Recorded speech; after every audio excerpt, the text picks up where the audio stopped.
한국이 알아서 해결해. 남 탓하지 말고. 매년 미세먼지 시즌마다 중국이 반복하던 말이었습니다. 과학적 데이터를 들이밀어도 돌아오는 건 냉소뿐이었죠. 그런데 아프리카 화산이 터지고 화산재가 중국으로 날아가자 상황이 완전히 바뀌었습니다. 국경을 넘는 오염엔 국제협력이 필요합니다. 갑자기 쏟아지는 중국 언론의 헤드라인.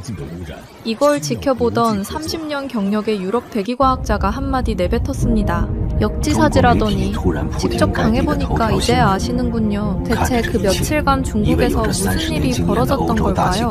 저는 서울 환경 모니터링 센터 전망대에 서 있었어요. 회색 장막이 도시 위로 내려앉는 광경을 바라보고 있었죠. 마치 초대받지 않은 손님이 찾아온 것 같았습니다. 11월 말이었고 첫 한파가 도착했어요. 그런데 이 추위는 아무도 원하지 않는 동반자를 데리고 왔더군요. 바로 미세먼지였습니다. 동아시아 겨울의 끈질긴 악마라고 불리는 그것 말이에요. 제 이름은 벨당 크릭스입니다. 저는 30년 가까이 대륙 간 월경성 대기오염을 연구해온 과학자예요. 유럽에서 태어나 미국에서 교육받았고 전 세계 곳곳에서 공기의 비밀을 추적해왔죠. 서울에는 국제 공동 대기질 조사를 위한 컨설턴트로 왔습니다. 국립환경과학원과 나사 연구원들과 함께 일하게 되었어요. 한반도에서 제가 목격한 것들은 환경 외교에 대한 제 이해를 완전히 바꿔놓았답니다. 모니터에 흐르는 데이터는 명확한 이야기를 들려주고 있었어요. 미세먼지, 초미세먼지, 온갖 종류의 치명적인 입자상 물질들. 숫자들이 부정할 수 없는 그림을 그리고 있었죠. 우리의 대기, 화학, 수성 모델에 따르면 고농도 오염 시기에 한국인들이 들이마시는 미세먼지의 55%가 중국에서 온 것이었습니다. 국내에서 발생한 건 겨우 29%에 불과했어요. 베이징, 텐진, 허베이 회랑과 중국 중부의 산업 중심지가 주범이었더군요. 저는 창밖을 내다봤어요. 서울의 스카이라인이 뿌연 안개 속에 가려져 있었습니다. 남산타워조차 희미하게 보였죠. 마치 누군가가 도시 전체에 회색 필터를 씌운 것 같았어요. 이곳에 처음 왔을 때 저는 한국의 대기오염 문제가 얼마나 심각한지 잘 몰랐습니다. 하지만 직접 이 회색 하늘 아래 서보니 모든 것이 달라 보이더군요. 한국 동료가 다가왔어요. 그녀의 목소리에는 체념과 좌절감이 섞여 있었습니다. 초미세먼지 주의보가 발령되었고 수백만 서울 시민들이 야외 활동을 자제하라는 권고를 받았다고 했죠. 저는 고개를 끄덕였어요. 이런 상황이 매년 반복된다는 사실이 믿기 어려웠습니다. 컴퓨터 화면 앞에 앉았을 때 저는 수십 년간의 데이터를 검토하기 시작했어요. 위성 이미지들이 하나씩 지나갔죠. 중국 동부 해안에서 시작된 거대한 오염구름이 서해를 건너 한반도로 밀려오는 모습이 선명했습니다. 이건 추측이 아니었어요. 과학적 사실이었죠. 나사의 위성 데이터, 한국 연구진의 지상 관측, 대기 모델링 결과가 모두 같은 결론을 가리키고 있었답니다. 중국 정부의 반응은 항상 같았어요.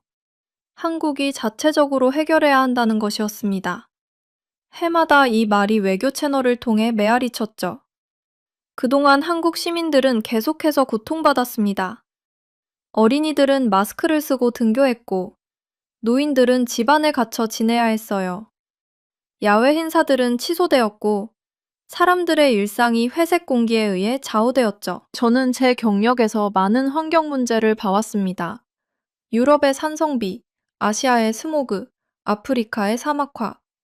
하지만 이렇게 명백한 증거가 있는데도 책임을 회피하는 경우는 처음이었어요. 과학은 분명했습니다. 데이터는 거짓말을 하지 않죠. 그런데 왜 아무것도 바뀌지 않는 걸까요? 연구실에서 밤늦게까지 일하던 어느 날 저는 한국 연구원들의 이야기를 들었어요. 그들은 수년간 이 문제와 싸워왔더군요. 국제학회에서 연구 결과를 발표하고 정부 간 협의체에 참여하고 수많은 보고서를 작성했습니다. 하지만 중국 측의 벽은 너무나 단단했어요. 협력은커녕 대화조차 제대로 이루어지지 않았죠. 한 젊은 연구원이 제게 말했어요. 자신의 어린 딸이 천식이 있다고요. 미세먼지가 심한 날에는 아이가 숨쉬기 힘들어한다고 했습니다. 그녀의 눈에 눈물이 고였죠. 이건 단순한 학술적 문제가 아니었어요. 수천만 명의 삶에 직접적인 영향을 미치는 문제였습니다. 저는 그 순간 깨달았어요. 이 연구가 왜 이토록 중요한지를요. 다음 날 아침 저는 일찍 일어나 서울 거리를 걸었습니다. 마스크를 쓴 사람들이 빠르게 지나갔어요. 아이들의 얼굴도 마스크로 가려져 있었죠. 공원은 텅 비어 있었습니다. 평소 같으면 운동하는 사람들로 붐볐을 텐데요. 한강변도 한산했어요. 회색 하늘 아래 도시는 마치 숨을 참고 있는 것 같았습니다. 카페에 들어가 커피를 주문했어요. 창밖을 바라보니 건물들이 안개에 쌓인 것처럼 보였습니다. 하지만 이건 안개가 아니었죠. 눈에 보이지 않는 작은 입자들, 폐에 깊숙이 침투하여 건강을 해치는 미세먼지였습니다. PM2.5라고 불리는 이 입자들은 머리카락 굵기의 30분의 1도 안 되는 크기예요. 너무 작아서 우리 몸의 방어 체계를 쉽게 뚫고 들어오죠. 저는 노트북을 열고 데이터를 다시 살펴봤어요. 중국의 석탄 화력발전소, 제철소, 화학공장에서 뿜어져 나오는 오염물질들. 이것들이 대기 중에서 화학 반응을 일으켜 더 위험한 물질로 변하기도 했습니다. 황사철에는 사막의 모래까지 더해져 상황이 더욱 나빠지곤 했죠. 한국은 나름대로 많은 노력을 해왔어요. 경유차 규제를 강화하고 노후 화력 발전소를 폐쇄하고 친환경 에너지로의 전환을 추진했습니다. 대중교통 시스템도 세계 최고 수준이었죠. 하지만 이 모든 노력에도 불구하고 하늘에서 내려오는 오염은 막을 수 없었어요.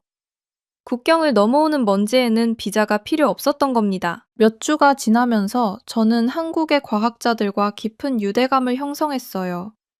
그들의 헌신은 정말 대단했습니다. 밤낮 없이 연구하고 데이터를 분석하고 해결책을 모색했죠.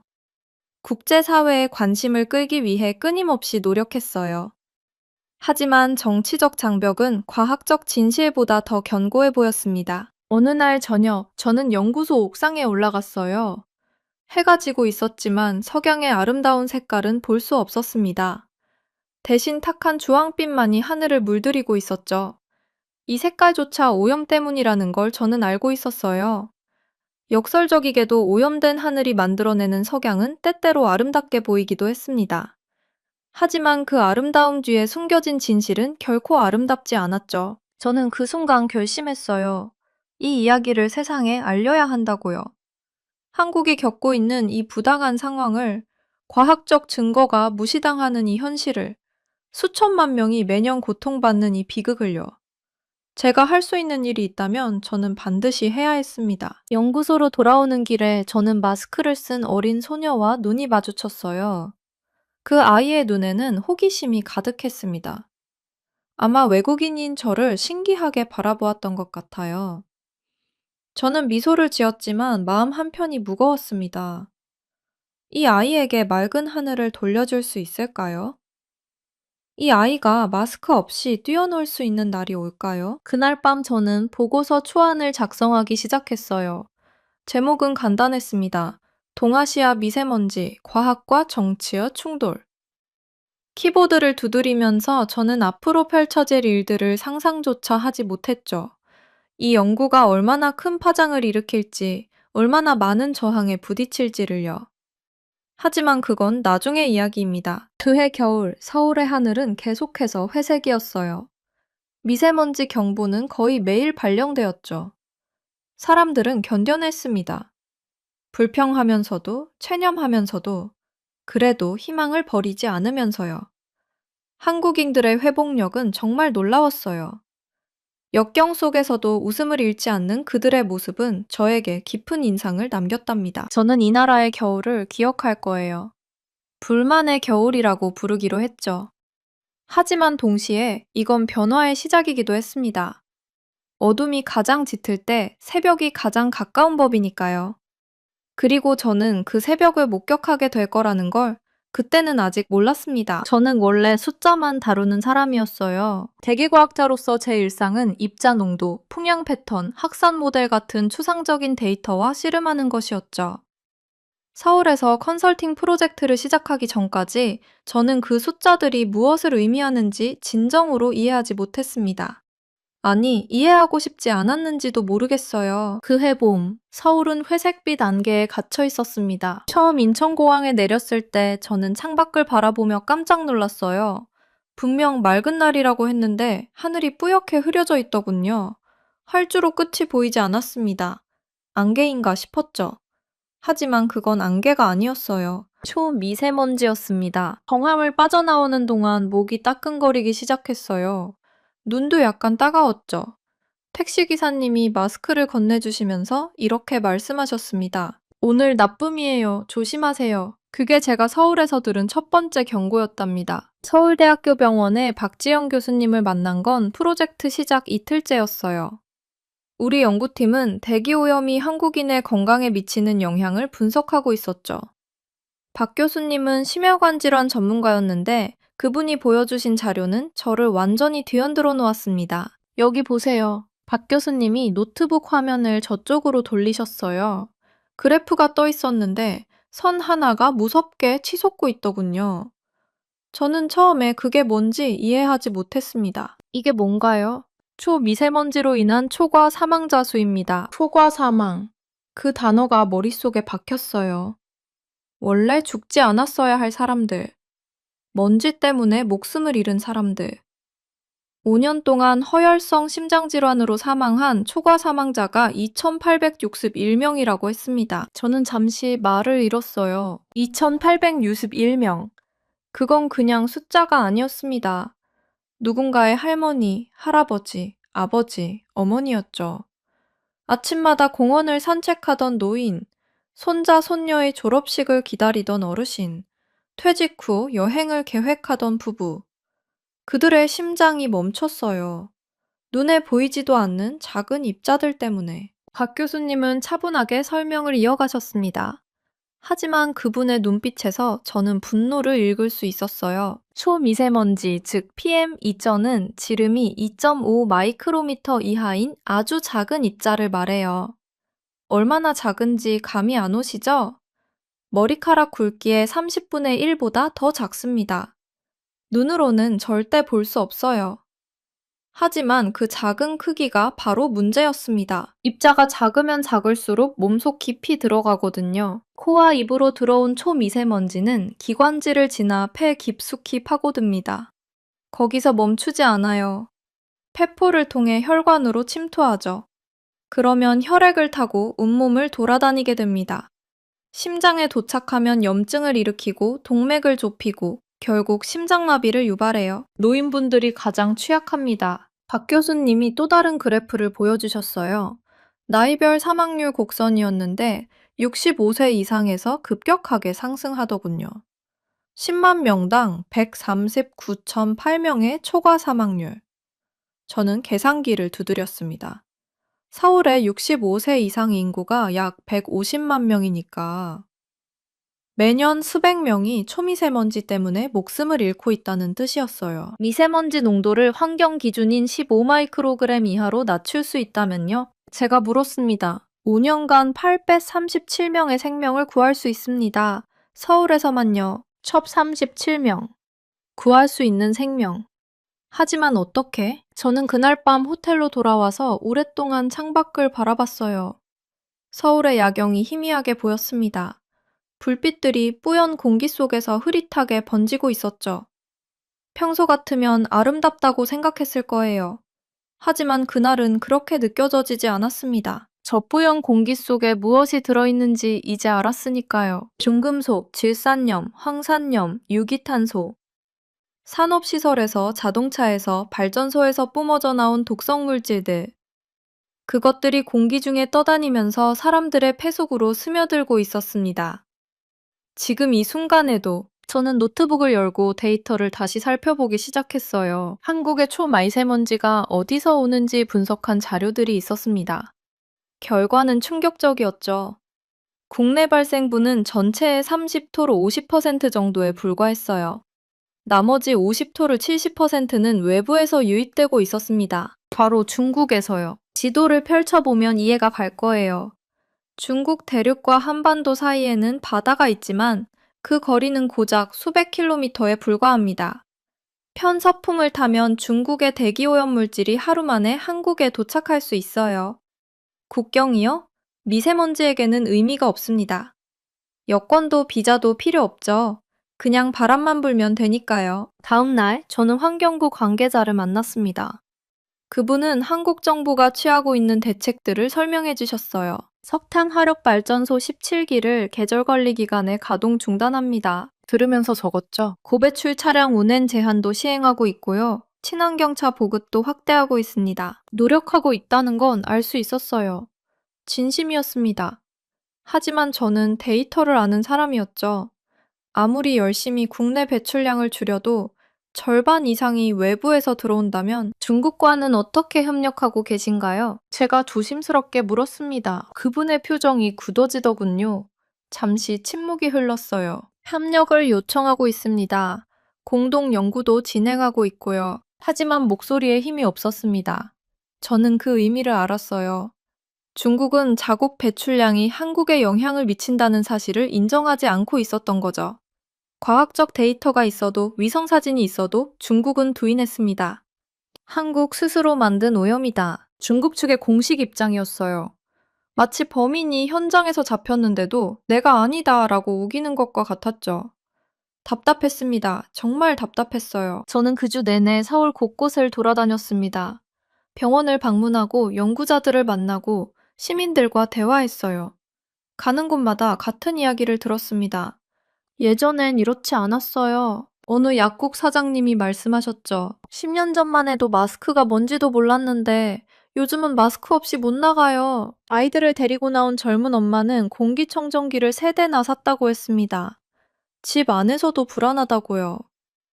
노인정에서 만난 할아버지는 새벽 운동을 포기했다고 하셨어요. 의사 선생님이 미세먼지 나쁜 날은 밖에 나가지 말라고 했대요. 우리가 무슨 죄가 있다고 할아버지의 목소리가 떨렸습니다. 정말 그랬어요. 한국 사람들에게 무슨 죄가 있을까요? 그들은 그저 숨을 쉬고 있을 뿐이었습니다. 하지만 그 숨쉬는 행위 자체가 위험해진 거예요. 다른 나라에서 날아온 오염물질 때문에 프로젝트가 끝나갈 무렵 저는 이상한 감정에 휩싸였습니다. 과학자로서 저는 객관적이어야 했어요. 데이터를 분석하고 결론을 내리고 보고서를 작성하는 게 제 일이었죠. 하지만 이번에는 달랐습니다. 분노가 느껴졌어요. 한 국가가 다른 국가에 이런 식으로 피해를 주는 게 정당한가요? 국경을 넘어 사람들을 죽이면서 책임을 부인하는 게 용납될 수 있나요? 물론 중국 내에서도 대기오염으로 고통받는 사람들이 있습니다. 중국 시민들도 피해자예요. 하지만 그렇다고 해서 한국이 받는 피해가 정당화되지는 않죠. 저는 보고서의 마지막 장을 쓰면서 생각했습니다. 이 문제는 과학만으로는 풀리지 않을 거라고. 정치가 필요하고, 외교가 필요하고, 국제사회의 압력이 필요할 거라고. 그리고 무엇보다 진실을 알리는 사람들이 필요하다고요. 서울을 떠나는 날 하늘이 맑았습니다. 기적 같은 일이었어요. 며칠간 계속되던 고농도 미세먼지가 걷히고 파란 하늘이 드러났죠.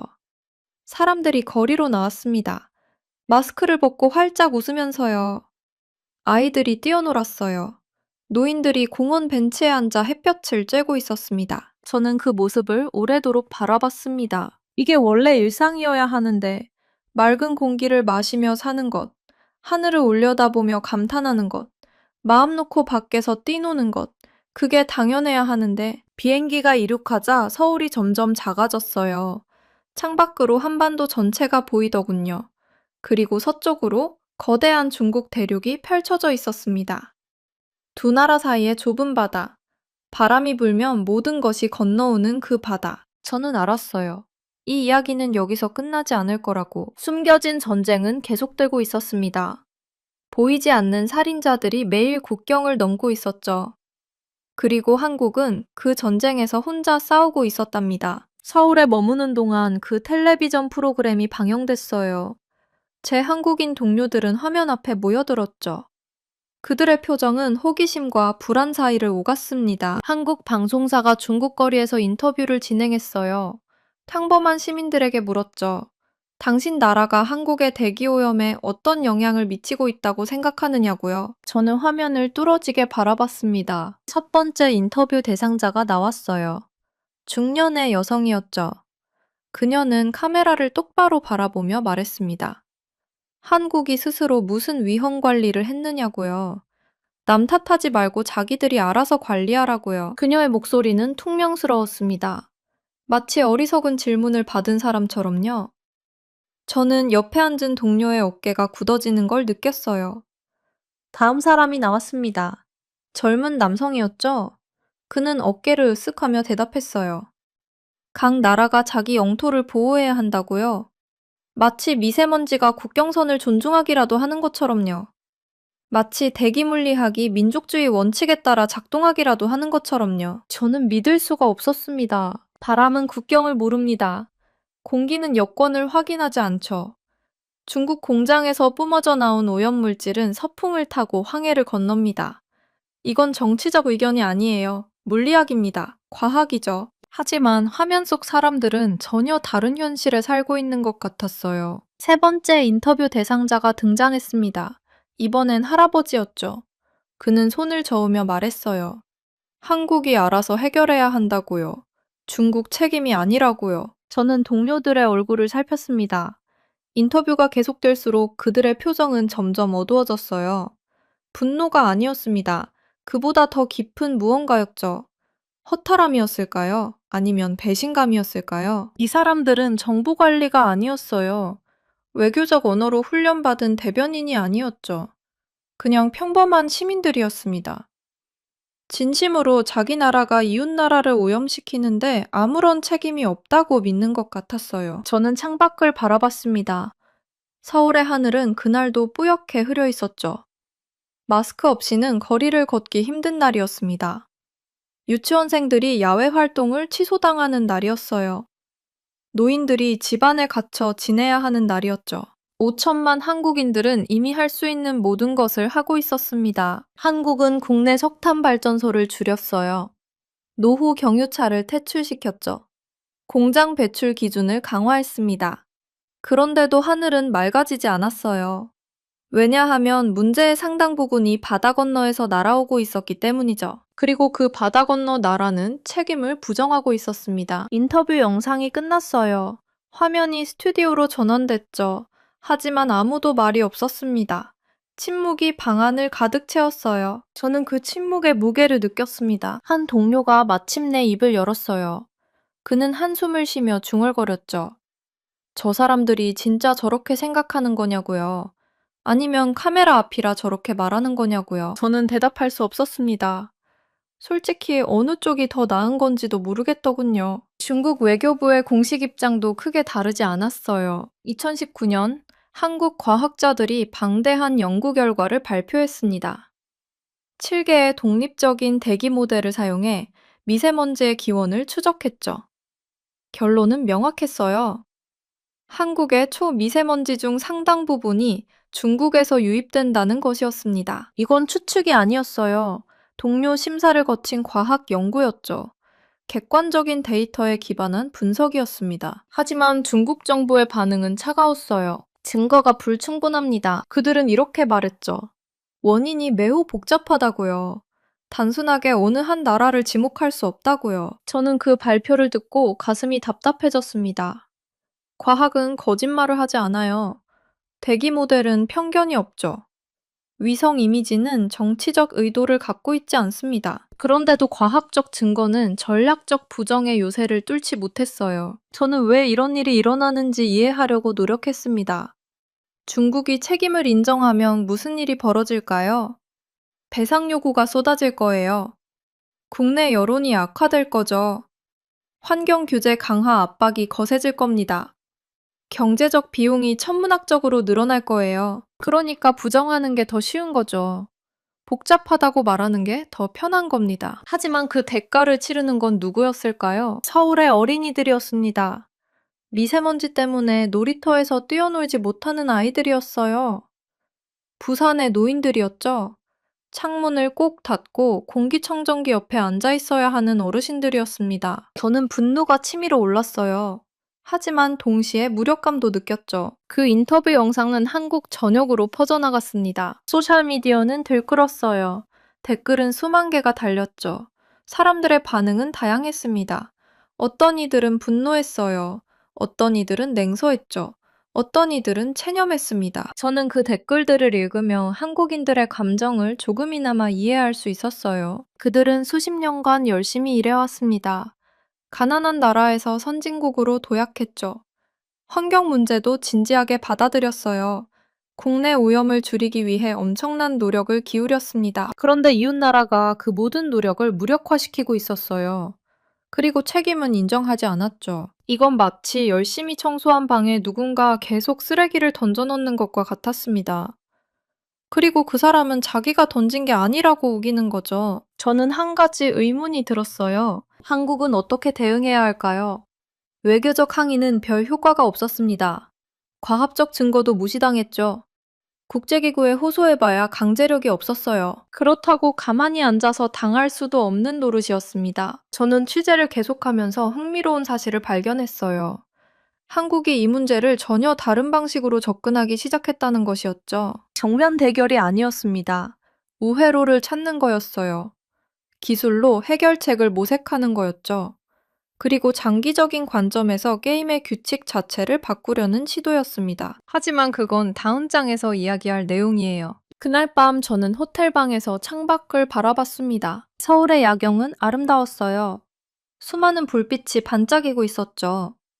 하지만 그 불빛들은 뚜연 막 뒤에 가려져 있었습니다. 마치 유리창에 김이 서린 것처럼요. 저는 그 뿌연 하늘을 보면서 생각했어요. 이 문제는 단순한 환경 문제가 아니라는 것을요. 이건 국가 간의 힘의 관계에 대한 문제였습니다. 책임과 정의에 대한 문제였죠. 작은 나라가 큰 나라를 상대로 어떻게 자신의 권리를 지킬 수 있는가에 대한 문제였어요. 그리고 한국은 이 질문에 대한 답을 찾아가고 있었습니다. 저는 그 여정을 따라가기로 마음먹었어요. 한국이 어떤 선택을 하는지, 어떤 전략을 세우는지, 그리고 그것이 어떤 결과를 가져오는지 지켜보기로 했죠. 다음 날 아침 저는 마스크를 쓰고 거리로 나섰습니다. 공기는 여전히 탁했어요. 하늘은 여전히 회색이었죠. 하지만 어딘가에서 변화가 시작되고 있었습니다. 저는 그 변화를 직접 눈으로 확인하고 싶었어요. 저는 그날 스위스 제네바에 있는 연구소로 막 돌아왔어요. 컴퓨터 앞에 앉아 커피를 마시려던 순간 갑자기 비상 알람이 울렸습니다. 화면 가득 빨간색 경고 메시지가 떴어요. 서울에서 12,000km나 떨어진 곳에서 일이 벌어졌더군요. 아프리카 북쪽 에티오피아의 아파르 지역이었습니다. 하일리구브 화산이 깨어난 거였어요. 이 화산은 마지막 빙하기 이후로 한 번도 폭발한 적이 없었죠. 대략 1만 년 이상을 조용히 잠들어 있었던 겁니다. 그런 화산이 갑자기 엄청난 폭발력으로 화산재와 연기를 뿜어냈어요. 화산 기둥의 높이가 무려 14km에 달했답니다. 비행기가 날아다니는 높이보다 더 높았죠. 위성사진을 확인하는 순간 저는 숨을 멈췄습니다. 화산 구름이 우산 모양으로 펼쳐지고 있었어요. 마치 거대한 꽃이 피어나는 것 같았지만 그건 무섭고 해로운 것이었죠. 저는 대기과학자입니다. 그래서 이 화산 폭발이 어떤 결과를 가져올지 바로 이해할 수 있었어요.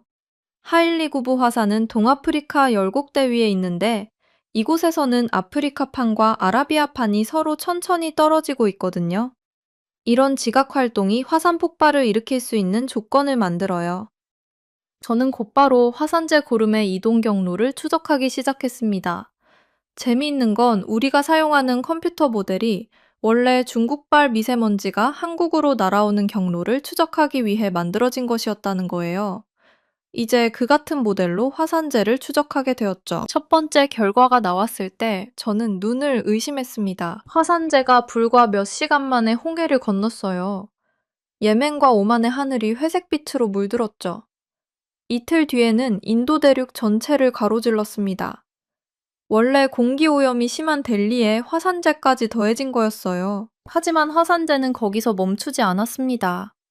계속 동쪽으로 이동했어요. 중국이었습니다. 그 순간 묘한 감정이 들었어요. 지금까지 우리는 중국에서 날아오는 미세먼지에 대해서만 이야기해 왔거든요. 그런데 이번에는 중국이 다른 곳에서 날아온 오염물질의 피해자가 된 겁니다. 자연은 국경을 모릅니다. 바람은 여권을 확인하지 않아요. 이게 바로 대기오염 문제가 어려운 이유죠. 한 나라만의 노력으로는 해결할 수 없어요. 저는 밤새 데이터를 분석했습니다. 새벽이 되어서야 첫 번째 보고서를 완성했어요. 보고서를 전송한 뒤 창밖을 바라봤습니다. 제네바의 하늘은 맑았지만 에티오피아에서 시작된 그 거대한 구름은 계속 퍼져나가고 있었죠. 그날 저는 중요한 것을 깨달았습니다. 황사와 미세먼지 문제로 중국을 탓하기만 했던 제 자신이 조금 부끄러웠어요. 중국도 같은 지구에 살고 있는 이웃이었거든요. 대기오염 문제는 함께 풀어야 합니다. 서로를 탓하기보다는 협력해야 하죠. 그게 이 거대한 화산 폭발이 저에게 가르쳐준 교훈이었어요. 고대의 땅에서 솟아오른 불은 이제 막 시작되었을 뿐이었습니다. 에티오피아 화산재 구름이 중국 영공을 향해 다가오고 있다는 소식을 들었을 때 저는 서울에 있는 예전 동료들에게 연락을 취했어요. 이거 보고 계세요? 화상통화 중에 김 박사님이 물었습니다. 입가에 묘한 미소가 떠올라 있었죠. 에티오피아에서 올라온 화산재가 중국으로 곧장 향하고 있어요. 인도는 이미 고통받고 있었습니다. 스모그에 항상 덮여있던 델리는 화산재가 기존 오염물질과 합쳐지면서 완전히 잿빛 지옥으로 변해버렸어요. 에어인디아는 11편의 비행기를 결항시켰고 아카사 항공은 중동행 노선을 전면 중단했답니다. 미세먼지든 화산재든 이런 건 국경을 모른다는 거예요. 주권도 모르고 외교적 부인도 알지 못합니다. 저는 오랫동안 미세먼지 문제를 연구해 왔어요. 그런데 이상한 점이 있었죠. 미세먼지가 심한 날 중국 쪽에서 날아오는 오염물질이 분명한데도 중국은 항상 같은 말만 반복했거든요. 그건 너희 문제야. 너희가 알아서 해결해. 위성사진으로 황사가 중국에서 출발해서 한반도로 오는 게 선명하게 보이는데도 중국은 그건 한국 내부 오염 때문이라고 주장했습니다. 과학적 데이터를 제시해도 별 소용이 없었어요. 그래서 이번 상황이 더 특별하게 느껴졌던 거예요. 에티오피아 화산은 수백 년 동안 조용했습니다. 그런데 갑자기 엄청난 양의 화산재를 뿜어올렸죠. 바람의 방향이 참 묘했어요. 화산재 구름은 인도양을 건너 동아시아 쪽으로 흘러갔습니다. 거의 8,000km나 되는 여정의 끝에 뭐가 있었을까요?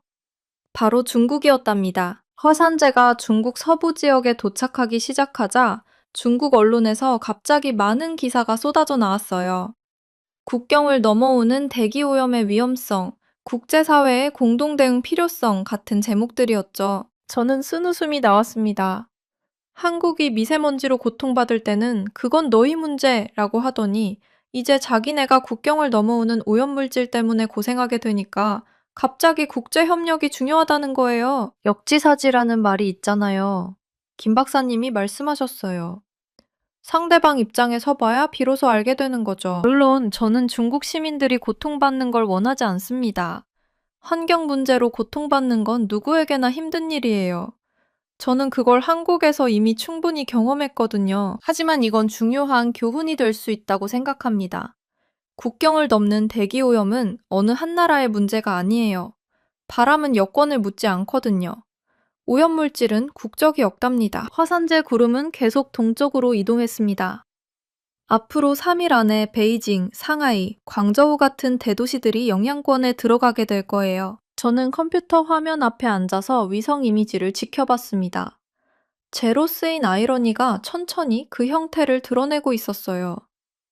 이번 일이 뭔가를 바꿀 수 있을까요? 제가 물었습니다. 김 박사님은 잠시 생각하더니 대답하셨어요. 사람은 직접 겪어봐야 알게 되는 게 있으니까요. 이번이 그 기회가 될 수도 있겠죠? 저도 그랬으면 좋겠다고 생각했습니다. 재해 쓰인 이 아이러니가 결국에는 더 나은 미래를 위한 첫걸음이 되기를 바랐어요. 저는 지금 제 서재에서 이 글을 쓰고 있어요. 벽에는 서울 컨설팅 시절의 사진들이 걸려 있죠. 그 옆에는 하이리고브 화산 폭발 당시의 위성 이미지가 나란히 붙어 있습니다. 서울의 뿌연 하늘과 화산재로 뒤덮인 베이징의 사진. 두 장면이 얼마나 비슷한지 아세요? 거의 구분이 안 될 정도랍니다. 화산재는 결국 흩어졌어요. 모든 대기 현상이 그렇든 말이죠. 중국은 며칠간 공기질 악화를 겪었습니다. 항공편이 취소되고 건강경보가 발령되었죠. 하지만 그 불편함은 일시적이었어요. 일주일이 지나자 하늘은 다시 맑아졌습니다. 그런데 한국인들에게 중국발 미세먼지는 어떤 의미일까요? 일시적인 불편함이 아닙니다. 계절마다 돌아오는 확실한 현실이에요. 건강과 삶의 질에 대한 끊이님 없는 위협이죠. 저는 한국에서 근무하던 시절을 떠올립니다. 3월의 어느 날 아침, 창문을 열었을 때의 충격을 잊을 수가 없어요. 하늘이 온통 회색이었죠. 그런 날이 일주일 내내 계속될 때도 있었습니다. 아이들은 바깥놀이를 포기해야 했어요. 어르신들은 집 안에 갇혀 지내야 했죠. 저는 종종 한국 동료들을 그토록 화나게 했던 그 인터뷰 응답을 떠올립니다. 한국이 알아서 해결해야지요. 이 말이 제 머릿속에서 맴돌아요. 이것은 단순한 외교적 무신경함이 아니었죠. 대기 과학에 대한 근본적인 오해였습니다. 아니, 어쩌면 이해하기를 의도적으로 거부한 것일지도 모릅니다. 미세먼지, 화산재, 모든 종류의 입자상 물질들. 이것들은 물리법칙에 따라 움직여요. 정치적 편의에 따라 움직이는 게 아닙니다. 바람은 국경선을 인식하지 못하죠. 중국발 미세먼지를 서울로 실어 나르던 바로 그 북서풍이 에티오피아의 화산재를 베이징까지 운반했어요. 대기는 공유되는 공간입니다. 오염은 국가들이 인정하든 안 하든 공유되는 부담이죠. 하이리구브 화산 폭발은 중국의 한 가지 경험을 선사했습니다. 한국이 매년 겪는 현실을 잠깐이나마 맛보게 해준 것이죠. 베이징 시민들이 뿌연 하늘 아래 마스크를 쓰고 다니던 그 며칠. 학교가 문을 닫고 야외 활동이 금지되던 그 시간들. 이 모든 것이 한국인들에게는 매년 반복되는 일상이었답니다. 저는 당시 중국 소셜미디어의 반응들을 기억해요. 이렇게 살 수가 없다. 정부가 뭔가 해야 한다. 그런데 바로 그 사람들이 한국의 미세먼지 문제에 대해서는 어떻게 말했죠? 한국이 알아서 해결해야지요. 이 아이러니가 저를 밤새 뒤척이게 만들었습니다. 이 경험이 어떤 외교적 변화를 이끌어낼지는 아직 알 수 없어요. 과학적 증거는 지금까지 중국의 정책을 바꾸는데 충분하지 않았습니다. 어쩌면 직접적인 경험이 더 설득력 있을지도 모릅니다. 데이터보다 체험이, 통계보다 기억이 더 강력할 수 있으니까요. 저는 이 글을 마무리하면서 답보다는 질문들이 남습니다. 중국은 초국경 오염 책임에 대한 입장을 재고할까요? 서울에서 기록된 2,861명의 초과 사망자들이 언젠가 인정을 받게 될까요? 국경을 모르는 화산재는 하나의 메시지를 전달했어요. 우리가 대기 중에 방출하는 것은 결국 우리 모두에게 돌아온다는 것. 인류가 이 메시지를 제때 읽을 수 있을까요? 너무 늦기 전에 이해할 수 있을까요? 이것이 우리 대기 시대의 가장 중요한 질문으로 남아 있습니다.